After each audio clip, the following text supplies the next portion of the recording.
Bien, ¿cómo están muchachos? Ya estamos aquí en la segunda parte de esta super clase integral, ¿ya? Vamos a ver esta super clase integral. Esta segunda parte que ya está enfocado más que nada, pues, la primera fue sobre oferta y demanda. En este caso ya estamos con lo que es ingreso, costo y utilidad, ¿ya? Bien, parte 2, ingreso, costo y utilidad. E igual aquí se van a plantear dos preguntitas, pero la primera pregunta es la más completa, ¿no? Que encierra todo igual, para recordar cómo ya la función costo, función ingreso, etcétera, etcétera. ¿Estamos? También parte importante esta dimensión del razonamiento cuantitativo, ¿no? Que esta competencia, ¿ya? Bien, entonces acá viene a ver, es la segunda parte, igual, el caso es sobre mesas de melamina, y acá, ¿no? El negocio era de Juan, ¿no? ¿Se acuerdan? Se cuenta también con cierta información sobre los costos mensuales de producción de mesas de melamina de la empresa de Juan. A ver, un primer dato. El costo total de producción en soles de la empresa de Juan tiene un comportamiento cuadrático que se modela con la expresión C de Q igual NQ cuadrado más K, ¿no? O sea, aquí, por ejemplo, hay que hallar las constantes N y la constante K. Un segundo dato dice, si Juan paga por concepto de servicios y alquiler de local un monto de 1.200 mensuales, entonces hablamos de un costo fijo, ¿cierto? Acá hay un dato, un costo fijo. Y luego, cuando la producción mensual aumenta de 10 a 30, cantidad inicial, cantidad final, el costo aumenta en promedio a razón de 50 soles por mes, ¿no? Ahí estamos hablando de una razón de cambio promedio. Ya es un tema también conocido por ustedes. Muy bien, con esos tres datos, ¿qué tenemos entonces? A ver, la siguiente pregunta, ¿no? Determine la regla de correspondencia y dominio de la función utilidad. Recuerde que el dominio de la utilidad es igual al dominio del ingreso. Además, grafica la función utilidad indicando las coordenadas del vértice y los interceptos con los ejes coordenados. Entonces nosotros, ¿cómo podemos llegar a la función utilidad? Sabemos que la utilidad es la resta de dos funciones, ¿no? El ingreso menos el costo. Entonces necesitamos esas dos funciones para poder tener la función utilidad. ¿Se dan cuenta? Entonces nuevamente hay procesos que tenemos que determinar para poder llegar a contestar esta pregunta importante, ¿no? Bien, entonces primero determinamos la función costo. A ver, vamos del primer dato. Del primer dato tenemos que el modelo matemático de ese primer código, bueno, esto es dato, ¿no? Esto es dato, es NQ cuadrado más Q, ¿no? Más K, perdón. Ahora hay un segundo dato importante, ¿eh? Que el costo fijo, ustedes saben que el costo fijo es el costo total cuando no se vende ningún producto, o sea, cuando Q es cero, ¿no? Cuando Q es cero, no se vende ningún producto, entonces se habla de un costo total de 1.200. Y entonces se reemplaza, ¿no? Esta cantidad sería 1.200 igual a n por 0 al cuadrado más k. Y de aquí automáticamente obtenemos el valor de k, 1.200, ¿no? En este caso, la letra k pues era el costo fijo en sí. Ahora nos faltaría solamente hallar n, ¿cierto? Entonces vamos al tercer dato, razón de cambio promedio. A ver, vamos a jugar nuevamente con, pero ya reemplazamos el valor de k. K es 1.200, entonces la función costo quedaría de esta forma, ¿no? En lugar de k, 1.200. ¿Está bien? Y entonces, a ver, primera cantidad cuando se venden 10 mesas y luego cuando se venden 30 mesas. Entonces usamos la razón de cambio, 50 es igual, sabemos que la razón de cambio es un cociente, es una división entre quién, abajo va la cantidad final menos la cantidad inicial, 30 menos 10, y arriba va, como me están hablando del costo, el costo evaluado en 30 menos el costo evaluado en 10, ¿no? Cantidad final menos cantidad inicial. En este caso las cantidades son los costos. Muy bien, entonces, ¿qué hacemos ahora? Este 1.000, ¿de dónde sale? Sabemos que 30 menos 10 es 20, y ese 20 pasa a multiplicar a 50, por eso es que obtenemos 1.000. Y aquí tendríamos, a ver, ¿cuánto es el costo evaluado en 30? Cuando Q vale 30, entonces sería 30 al cuadrado 900n más 1.200, que está aquí, ¿no? Menos el costo evaluado en 10. Y el costo evaluado en 10 es cuando n es 10. Perdón, cuando Q es 10. 10 al cuadrado 100, 100 por n, 100n más 1.200. Y entonces acá restamos esos paréntesis, se va a ir la 1.200 y va a salir automáticamente el valor de n, ¿no? Porque acá tendríamos 900n menos 1.000 menos 100, 800n. Ese 800 pasa a dividir a 1.000 y el n saldría pues 1,25. Entonces, si ya tenemos k y tenemos n, automáticamente tenemos pues la función costo, ¿no? Entonces la función costo quedaría así. 1,25 q cuadrado más 1.200. Entonces, esa sería la función costo. ¿Está bien, muchachos? Vamos entonces ahora a tener que hallar la función ingreso. Bien. Entonces, la función ingreso, ustedes saben que para hallar la función ingreso depende de la función demanda, ¿no? Y esta función demanda es la que obtuvimos en la parte 1, en la clase integral. ¿Se acuerdan? En la parte 1 se halló la función oferta y la función demanda, y esta fue la que se obtuvo como función demanda. Entonces vamos a jugar con la función demanda para el ingreso. Nosotros sabemos que el ingreso es precio por cantidad, pero en este caso ese precio es el precio de la demanda. Entonces se reemplaza, ¿no? En lugar de P, escribo pues menos 5Q más 250 por Q, ¿no?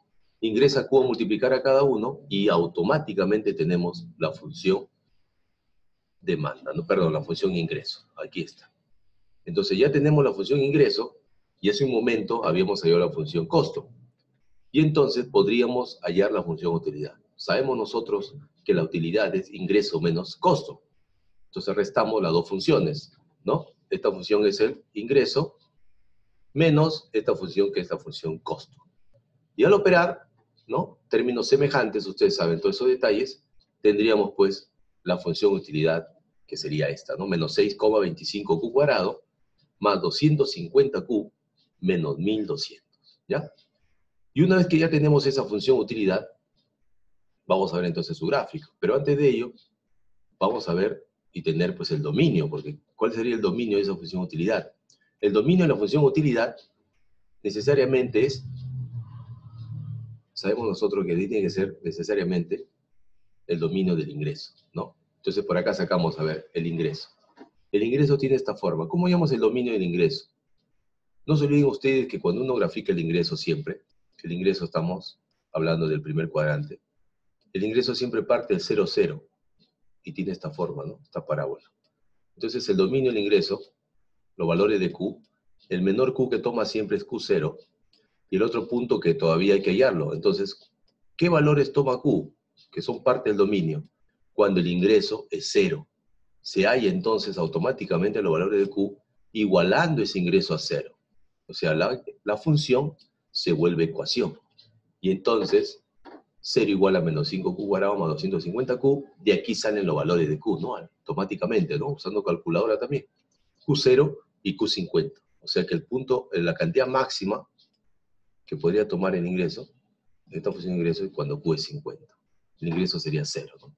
Entonces el dominio del ingreso, en este caso, sería igual al dominio de la utilidad, y hablamos pues de 0 a 50, ¿no? Cerrado en ambos casos, ¿ya? Entonces vamos a ver ya la función utilidad en sí, ¿no? Hay que graficar la función utilidad.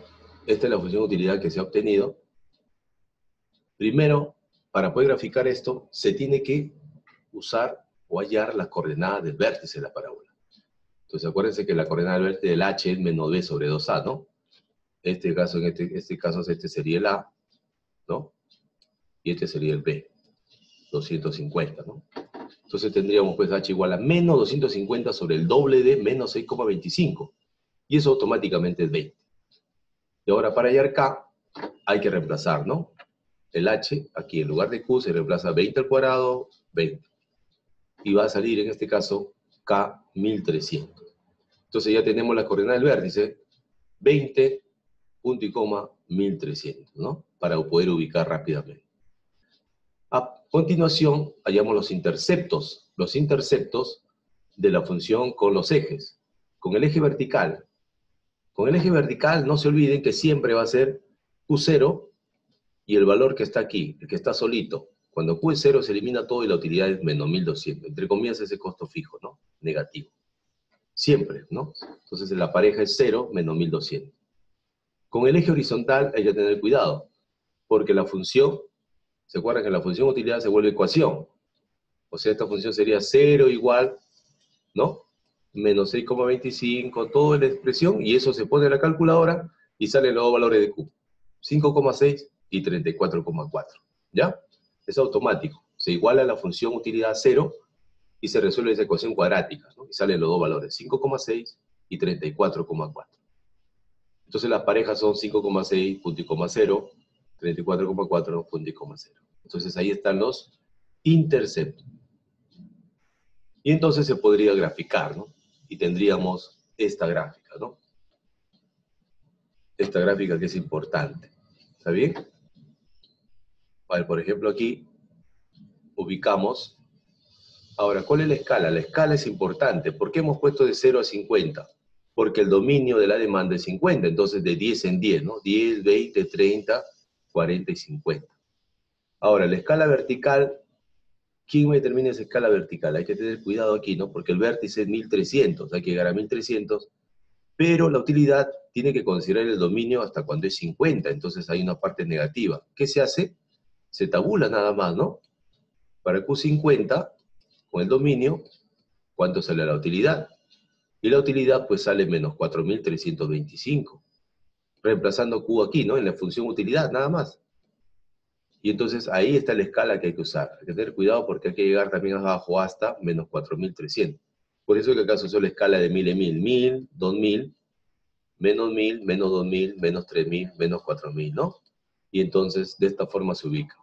Y acá están los interceptos, ¿ves? 5,6, claro, 5,58 que es 5,6. Y el otro punto que es 34,4, ¿no? 42 acá en este caso. Hasta los interceptos, está el vértice, está el intercepto con el eje vertical, 0 menos 1200, ¿no? Y está el punto extremo que cuando Q es 50, se está perdiendo 4.325 soles. Esto sería entonces, en este caso, el gráfico de esa función. ¿Está bien, muchachos? Siempre es muy peculiar el gráfico de la utilidad, ¿no? El gráfico de la utilidad siempre es primer y cuarto cuadrante, ¿no? Se grafica de esta forma, ¿no? Y hay que tener cuidado hasta dónde llega, depende mucho del dominio, ¿ya? Tengan cuidado siempre eso. ¿Listo, chicos? A ver, entonces, planteemos, hay una segunda pregunta, ¿no? Y esta segunda pregunta, que es chiquitita, ¿no? Y dice, ¿cuál es el intervalo del número de mesas que puede vender Juan y obtener ganancias todavía? Entonces, a ver, primero hay que ver el gráfico nuevamente. Dice que cuál es el intervalo donde haya ganancias. Nunca se olviden que la parte que está arriba del eje vertical, toda esta parte, es positiva, ¿cierto? Es la utilidad positiva. Por lo tanto, toda esta expresión que está arriba del eje vertical es la ganancia, ¿cierto? Mientras que la parte que está debajo, toda esta parte que está debajo, representa de la utilidad la pérdida, porque es negativa, ¿no? La pérdida en el negocio, ¿cierto? Toda esta parte es negativa. Entonces, estos puntos que están aquí, estos puntitos que justo son los interceptos, son los que mandan, ¿no? A esos valores, en estos puntos realmente, por ejemplo, no existe ganancia ni pérdida, la utilidad es cero. Entonces, entre estos dos puntos aparece la ganancia, ¿no? Porque sería la parte que está arriba, porque ahora me preguntan, ¿no? ¿Cuál es el intervalo de número de mesas que puede vender Juan y obtener ganancias? Entonces tiene que ser el valor mayor a 5,58 y menor a 34,4, o sea, lo de rojito, lo que está arriba. Y entonces, para no tener ningún problema, lo pones a través de un intervalo y coges esos valores y los pones abiertos nada más, sin ningún problema. Entonces, ese es el intervalo. Al yo poner abierto, quiere decir que son valores mayores que esto y menores que 34,40. Nada más, ¿ya? No te hace más problemas. Entonces, este sería el intervalo donde habría ganancias para esa empresa. ¿Bien, muchachos? Listo entonces, ¿ah? Ha sido un placer, éxitos como siempre y espero que les esté yendo muy bien en este super ciclo. ¿Ya? Éxitos, buen día.